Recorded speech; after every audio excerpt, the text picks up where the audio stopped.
What's going on, everybody? A quick unboxing video of the new Magic Keyboard for the iPad Pro.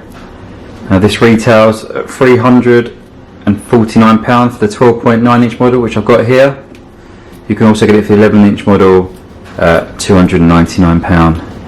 Now this is expensive, but it promises to be the best option for a keyboard you can get for the iPad Pro, which on paper looks like it's going to turn it into a laptop. Now the first thing you notice is that this box is really heavy.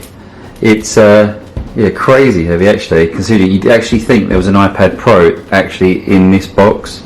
Instead this is the case, and looking at it and from seeing some people's reviews on YouTube already, this case is actually heavier than the iPad Pro itself.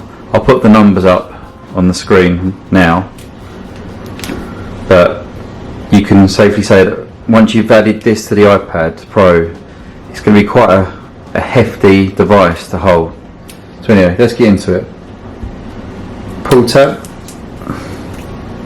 removing the need for any unboxing knife.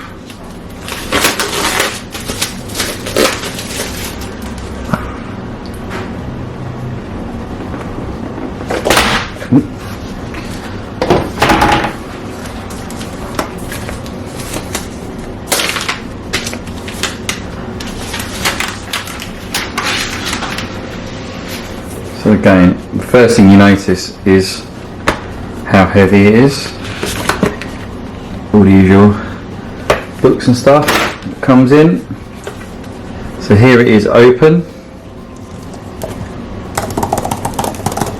Now the keys feel great actually, initially. So the keys have really nice travel compared to particularly the smart folio keyboard that you've been able to get the last couple of few generations of iPad Pros.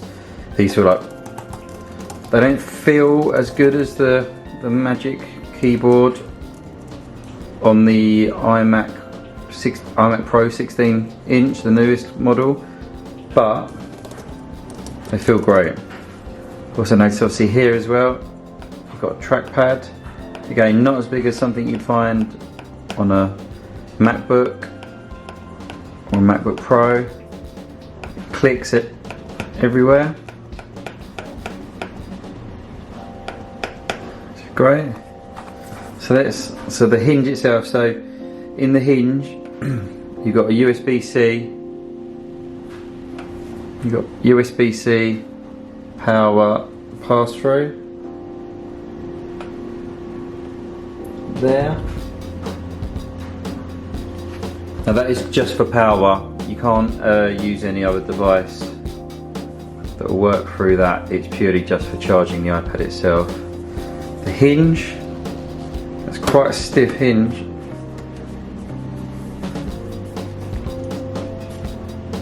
The hinge itself, when you lift it up, it stays in place there, probably about 85 degrees. And then the top bit is the bit where you can change the viewing angle. Now the outside of it, you'll see there's a Apple logo then imprinted onto there, which is new, and the outside feels very similar to the folio cases and the smart keyboard that you've been able to get from Apple the previous generations. Let's just quickly try it with the iPad. So this thing is supposed to have really strong magnets. And there.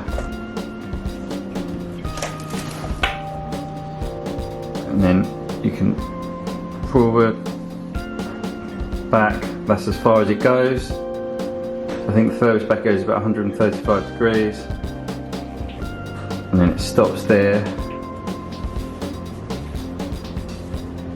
It's as low down as it goes before.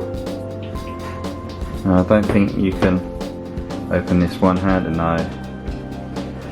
The magnet's strong. Now the keyboard is backlit.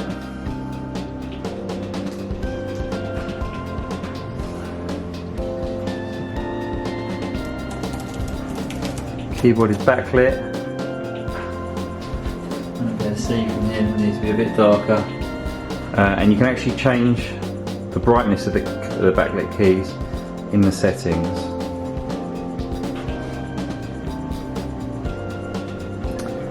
So there you go. First impressions, sturdy. The trackpad feels lovely actually. And you've got all the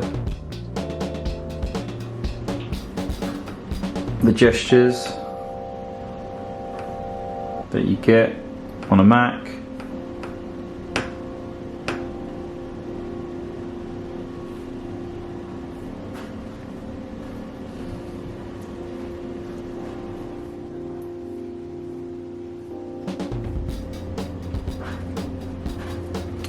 So this is a quick video. I'm going to be testing it over the next week or so, and I'll give you my initial review for the next week. And there's the design of how it floats.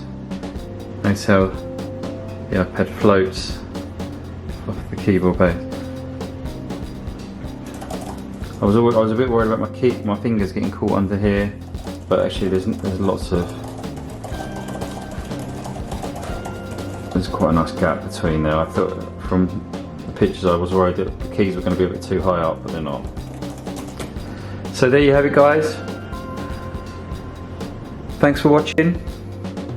If you like the video, please leave a thumbs up. If you want to see my future videos, please remember to subscribe. Until next time, cheers.